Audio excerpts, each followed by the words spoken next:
બાબા બર્ફાનીને અમરનાથ બાબા તરીકે પણ ઓળખવામાં આવે છે. એક પવિત્ર અને ફિલસૂફી તરીકે પણ ઓળખાય છે.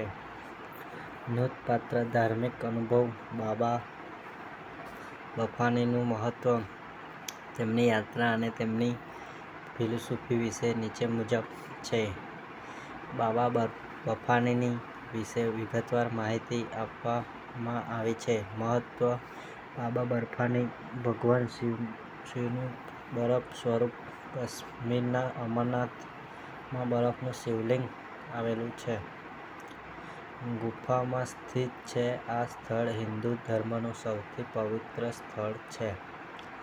તીર્થસ્થળોમાંનું એક ગુફામાં બરફનું બનેલું શિવલિંગ છે, જે કુદરતી રીતે રચાય છે અને ઓગળે છે. ભક્તો માટે અત્યંત પવિત્ર માનવામાં આવે છે.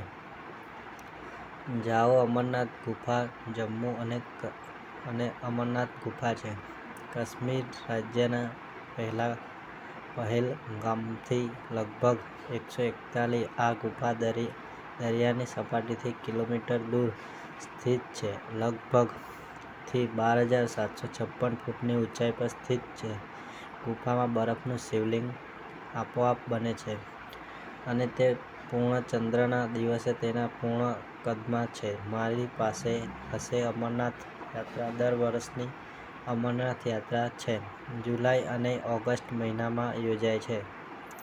આ પ્રવાસ પરંપરાગત રીતે 2 માર્ગો લે છે. પહેલગામ રૂટ આમાંથી સૌથી વધુ કરવામાં આવે છે.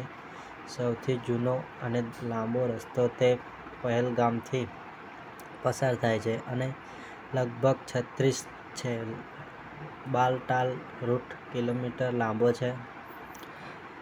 તે ટૂંકું અને મુશ્કેલ છે અને બાલતાલમાંથી પસાર થાય છે અને લગભગ 14 કિલોમીટર લાંબુ છે. અમરનાથ યાત્રા એક મુશ્કેલ યાત્રા છે. તીર્થયાત્રા શારીરિક રીતે પડકારરૂપ છે. ઊંચાઈ સંબંધિત, ઠંડીથી પરેશાન મુસાફરો અને મુશ્કેલ પર્વતીય માર્ગોનો સામનો કરવો. ધોધથી મુસાફરો શારીરિક રીતે ફિટ થવાની જરૂર પડશે. અમરનાથ યાત્રાની તડામાર તૈયારીઓ ચાલી રહી છે. તૈયારી માટે નીચે બાબતો ધ્યાનમાં રાખો. મુસાફરી કરતા પહેલા શારીરિક તંદુરસ્તી રાખવી જરૂરી છે. પહેલા શારીરિક રીતે ફિટ હોવો જોઈએ. મુસાફરી માટે તબીબી તપાસ પ્રમાણપત્ર મેળવવા માટે જરૂરી છે. ઠંડા હવામાન માટે યોગ્ય ગરમ કપડાં રાખો. કપડાં, રેઇનકોટ અને વોટરપ્રૂફ શૂઝ જરૂરી છે. ખાદ્યપદાર્થ હળવો અને પૌષ્ટિક ખોરાક છે અને મહત્વપૂર્ણ દવાઓ તમારી સાથે રાખવી જોઈએ. બાબા બર્ફાનીની યાત્રાનું મહત્વ ધાર્મિક મહત્વ માત્ર ભૌતિક જ નહીં, પણ આધ્યાત્મિક યાત્રા પણ. આ ભગવાન શિવ અને માતા પાર્વતી તરફ છે. અતૂટ ભક્તિ અને સમર્પણનું પ્રતીક. એવું કહેવાય છે કે જે ભક્તો આ યાત્રા કરે છે, પૂર્ણ શ્રદ્ધા અને ભક્તિ સાથે કરે, તેઓ મોક્ષ પ્રાપ્ત કરે છે. બાબા બર્ફાની અમરનાથ બાબા તરીકે ઓળખાય છે. એ નામથી પણ ઓળખાય છે કે પ્રેમ કહાની એક અદ્ભુત છે અને પવિત્ર કથા છે જે ભગવાન શિવ વિશે જણાવે છે. પાર્વતીની લવ સ્ટોરી પર આધારિત છે.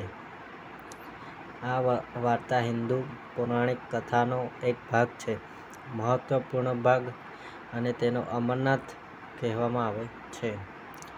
યાત્રા દરમિયાન ભક્તો દ્વારા સ્મરણ કે કથા અનુસાર માતા એકવાર કરવામાં આવે છે. પાર્વતીએ ભગવાન શિવ પાસેથી અમૃતત્વનું રહસ્ય કહ્યું. ભગવાન શિવે જાણવાની ઈચ્છા વ્યક્ત કરી. નિર્જન સ્થળે જઈને તેઓએ આ રહસ્ય મેળવ્યું. તેને કહેવાનું નક્કી કર્યું જેથી બીજા કોઈને નહીં. તેમને સાંભળવાથી રોકવા માટે તેઓએ કાશ્મીર પર આક્ષેપ કર્યો. હિમાલય ગુફા જે હવે અમરનાથ ગુફા તરીકે ઓળખાય છે. જ્યારે તેઓ ગુફામાં હોય ત્યારે ઓળખાય છે. ભગવાન શિવ આવ્યા અને તેને પોતાના વાળમાં મૂક્યા. જટાયુએ નદીને, બળદને પર્વત પર છોડી દીધા, આકાશમાં ચંદ્ર છોડી દીધો અને તેના જુદા જુદા સ્થળોએ અન્ય જૂથોને છોડીને પછી તેઓ ગુફામાં પ્રવેશ્યા અને માતા પાર્વતીએ અમૃતત્વનું રહસ્ય જણાવ્યું શરૂ કર્યું. પણ વચ્ચે કબૂતરની જોડી આ રહસ્ય સાંભળ્યું અને તેઓ પણ અમર થઈ ગયા. કહેવાય છે કે આજે પણ તે કબૂતરની જોડી તે ગુફામાં દેખાય છે.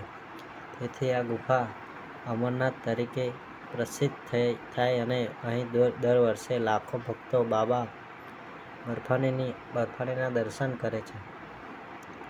મુલાકાત માટે આવો. આ ભગવાન શિવ અને માતા પાર્વતીની વાર્તા છે.